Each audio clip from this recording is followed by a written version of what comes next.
pour ce qui concerne mon département et particulièrement les réformes apportées par le gouvernement, je crois que nous devons saluer d'abord les réformes.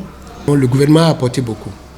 Et principalement, au niveau, que ce soit les questions du moins des matériels, des équipements, et les questions de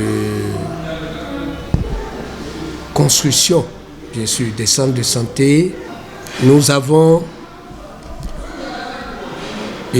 érigé le DCHD, c'est-à-dire le CHD, j'allais dire, Centre hospitalier départemental de la Donga,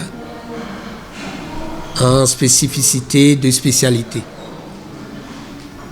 Et l'ordre de maths, l'hôpital de zone de Djougou, nous l'avons érigé hôpital mère-enfant. Parce que quand on voit les statistiques, on voit effectivement que le chiffre de femmes accoucheuses au niveau de l'ordre de maths est plus élevé. Nous nous sommes donné une période pour évaluer. Si c'est bon, on continue. Dans le cas contraire, on rebrousse chemin.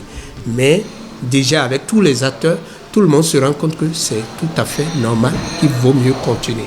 Parce que de l'autre côté, je vais parler du CHD, c'est du débordement.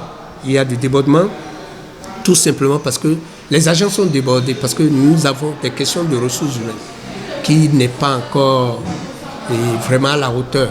Dès que peut-être, et le ministre y pense sérieusement, le cabinet y pense sérieusement. Donc dès que nous aurons ces ressources, ça va peut-être amoindrir un peu. Mais par contre, au niveau de l'ordre de maths aussi, ce n'est pas que le personnel, le manque l'insuffisance du personnel est plus criard, mais c'est moins qu'au niveau du CHD.